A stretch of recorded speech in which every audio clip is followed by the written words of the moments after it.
बिस्मिल्लाहिर्रहमानिर्रहीम। अस्सलाम वालेकुम। मैं हूं मोहम्मद तहसीन अब्बासी और आप देख रहे हैं मेरा YouTube channel Pakistan time news.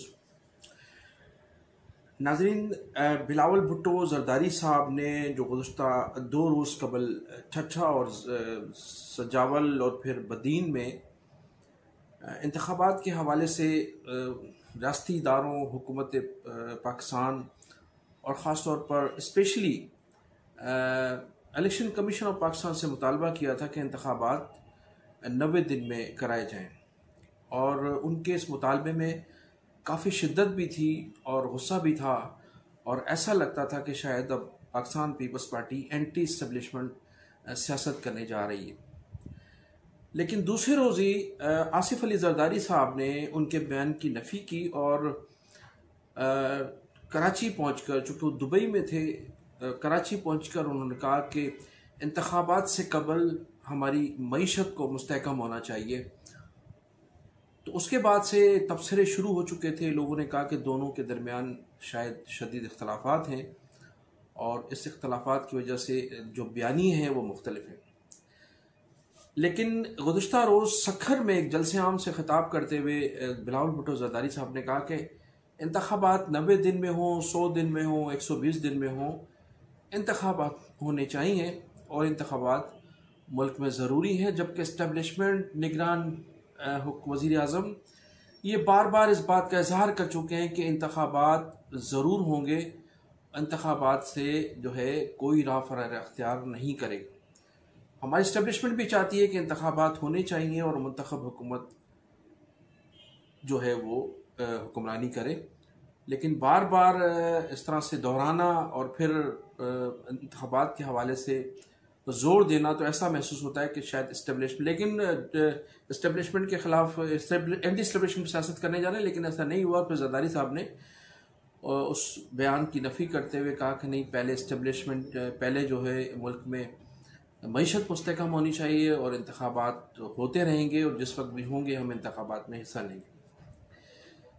एक तो ये सूरत हाल है, और फिर दूसरी जो इंतखाबात के हवाले से अगरचे अभी कोई तारीख मुकर्रर नहीं हुई है और इशारे मिल रहे हैं कि जनवरी के लास्ट वीक में या फरवरी के फर्स्ट वीक में आम इंतखाबात होंगे। तो उन इंतखाबात के हवाले से मुस्लिम लीग नून और पाकिस्तान पीपल्स पार्टी ने अपनी तैयारियां शुरू कर दी हैं। बिलावल भुट्टो जरदारी साहब ने अपनी अवामी राब्ता मुहिम का आगाज़ सजावल से किया, जहां सजावल में उनके एक बहुत बड़े इत्तेहादी थे शिराजी बरदरान, जो हमेशा विनिंग पोजीशन पर रहे हैं, वो पीपल्स पार्टी में हो या ना हो, वो हमेशा इक़्तिदार में रहने के लिए जो है वो जब इस्टेब्लिशमेंट की हिमायत याफ्ता या मुस्लिम लीग की हिमायत याफ्ता हुकूमत बनती है तो वो उसके साथ चले जाते हैं, जब पीपल्स पार्टी की हुकूमत वजूद में आती है तो फिर उनके साथ चले जाते हैं। लेकिन बिलावल भुट्टो जरदारी साहब के साथ इस मरतबा शिराजी बरदरान बिल्कुल छठे में नज़र नहीं आए। और फिर इस तरह से बदीन में भी देखा जा सकता है कि बदीन के टूर के मौके पर भी इस्माइल राहू जो थे सूबाई वजीर ज़रात, वो भी बदीन में नज़र नहीं आए। और फिर सखर में भी पाकिस्तान पीपल्स पार्टी जो है वो शदीद इख्तलाफात का शिकार है। जिस दिन बिलावल भुट्टो जरदारी साहब का जलसा था गुज़श्ता रोज़, तो उससे एक रोज़ कबल सैयद खुर्शीद अहमद शाह ने एक रोज़ कबल बड़ा एक जलसा से खिताब करते हुए, एक जलसे आम से खिताब करते हुए अपनी भरपूर ताकत का मुजाहरा किया था। और चूँकि खुर्शीद शाह साहब को गुज़श्ता कई सालों से वहाँ जो मुख्तलिफ ग्रुप्स हैं, एक सैयद ग्रुप है, सैयद नासिर हुसैन शाह साहब का, एक शेखों का ग्रुप है, और इस तरह से पीपल्स पार्टी के अहदेदार भी खुर्शीद शाह की किसी हद तक मुखालफत कर रहे हैं। तो वो तमाम जो ग्रुप्स हैं वो एंटी खुर्शीद शाह हैं, जिसकी वजह से खुर्शीद शाह ने बिलावल भुट्टो जरदारी साहब के सखर आने से एक रोज़ कबल अपनी भरपूर ताकत का मुजाहरा करके दिखाया। और दूसरे दिन फिर ये तवक्का की जा रही थी कि मुमकिन है कि दूसरे दिन जो बिलावल भुट्टो जरदारी साहब तशरीफ़ लाएंगे तो वहाँ स्टेज पर भी बदमज़गी हो सकती है और इस हवाले से भी कुछ गुफ्तगू होगी, लेकिन ऐसा नहीं हुआ और बड़े खैराफियत से बिलावल भुट्टो जरदारी साहब का वो दौरा कामयाब रहा। और पीपल्स पार्टी के जो दूसरे ग्रुप्स हैं उन्होंने खुर्शीद शाह को कई सालों से खुडे लाइन लगाने की कोशिश की हुई है, लेकिन खुर्शीद शाह का जो पीपल्स पार्टी में किला है सक्खर में, वो बड़ा मजबूत है। और ऊपर की सतह पर जो पार्टी क़यादत के सामने वो उनकी जो हैसियत है अब वो नहीं रही जो माजी में कभी हुआ करती थी।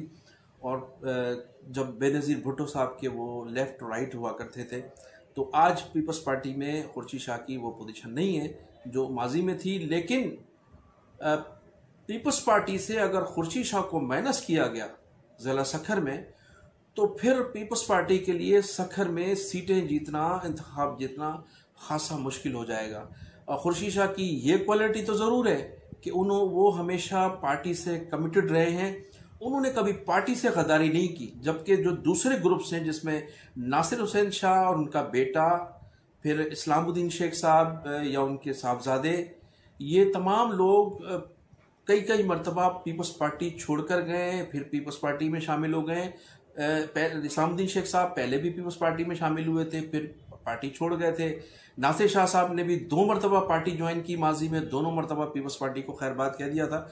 लेकिन खुर्शीद शाह मुश्किल तरीन वक्त में भी पीपल्स पार्टी के साथ खड़े रहे, बेनज़ीर साहिबा के साथ खड़े रहे। उस वक्त भी खड़े रहे जब पीपल्स पार्टी महज 18 सीटों पर सुकड़कर 18 सीटों पर आ गई थी।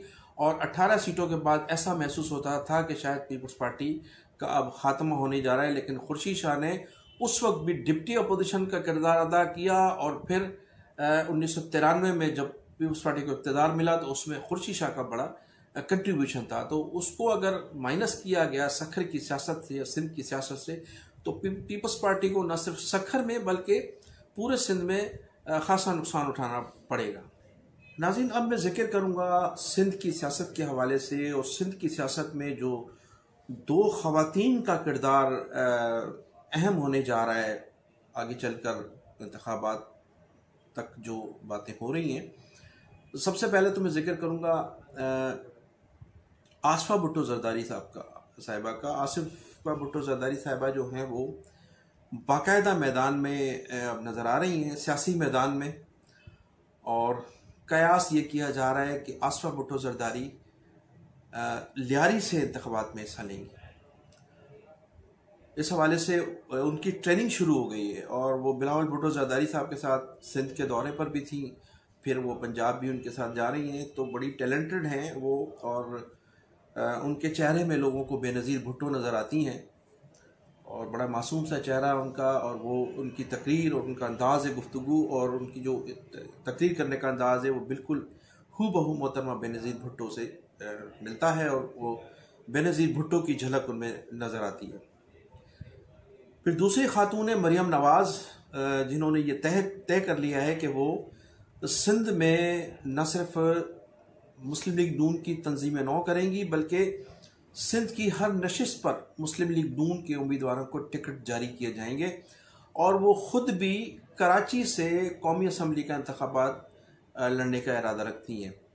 वो बल्दिया टाउन की नशिस्त है जिस पे शहबाज शरीफ साहब ने 2018 के इंतखाबात में हिस्सा लिया था।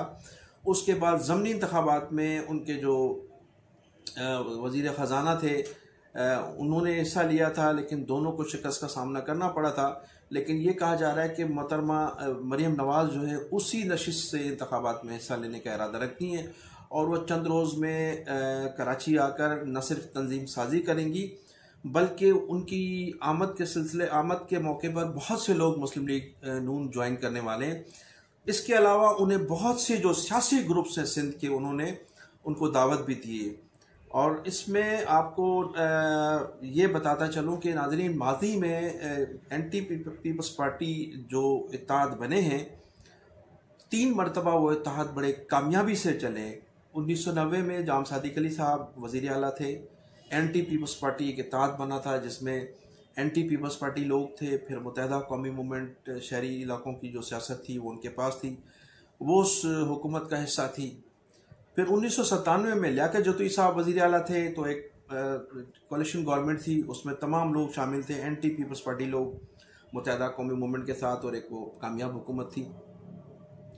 उसके बाद 2003 में जो हुकूमत कायम हुई, अली महमूद खान महर चीफ मिनिस्टर थे, फिर उसके बाद अरबाब रहीम चीफ मिनिस्टर थे। तो 3 मरतबा ये कामयाब हुकूमतें एंटी पीपल्स पार्टी बन चुकी हैं और कामयाबी के साथ ये हुकूमतें चलती रही हैं। तो इस मरतबा भी इसी किस्म का तजर्बा किया जा सकता है, लेकिन इसमें मुस्लिम लीग नून जो है वो ये किरदार अदा कर रही है कि जो मुख्तलिफ ग्रुप्स हैं उनको मुस्लिम लीग ज्वाइन कराई जाए, बल्कि न कि वो अपने प्लेटफॉर्म से या आज़ाद हैसियत में इंतखाबात में हिस्सा लें, उनको जो है मुस्लिम लीग नून ज्वाइन कराई जाए और वो मुस्लिम लीग नून के टिकट पर इंतखाबात में हिस्सा ले, ताकि पार्टी की स्ट्रेंथ भी बढ़े। और फिर जो पार्टी पर एक लेबल लगा हुआ है मुस्लिम लीग नून पर कि पंजाब की पार्टी है, तो पंजाब से निकलकर वो KPK में भी उनकी कुछ नशिस्तें हैं, फिर वो मुस्लिम लीग नून जो है वो बलूचिस्तान में भी कुछ हिस्सा रखती है। लेकिन सिंध में चूँकि आसिफ अली जरदारी साहब की मुफाहमी सियासत के बायस गुज़श्ता 15 सालों में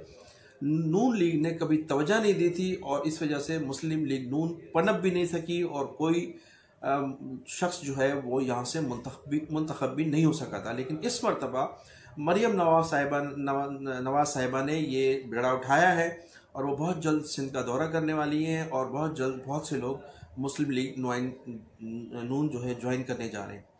लेकिन इसमें मैं आपको ये ज़रूर बताना चाहूँगा कि एंटी पीपल्स पार्टी वोट जो है, जो ग्रुप्स हैं सिंध में, वो गिने चुने हैं। कश्मीर में मजहरी फैमिली है, जैकाबाद में मियाँ मोहम्मद सुमरो की फैमिली है, घोटकी में महर बरदरान हैं, उनका एक बहुत बड़ा ग्रुप है, सखर में फिर जतोई फैमिली है, खैरपुर में सैयद गौसर अली शाह का एक ग्रुप है, इसी तरह से नौशर फरोज में फिर जतोई फैमिली है, उनका एक बहुत बड़ा ग्रुप है, ठट्ठे में शिराजी बरदरान है, बदीन में जुल्फ़कार मिर्ज़ा, इस्माइल राऊ, इसी तरह से मीरपुर ख़ास में मुत्तहदा कौमी मूवमेंट और एक सैयद ग्रुप वहाँ मौजूद है। ज़िला सांगड़ में पीर साहब पगाड़ा ग्रुप मौजूद है। फिर ज़िला टंडोलियार में मक्सी बरदरान, मक्सी जो बहन भाई हैं, वो एक मजबूत उम्मीदवार हो सकते हैं पीपल्स पार्टी के मुकाबले में।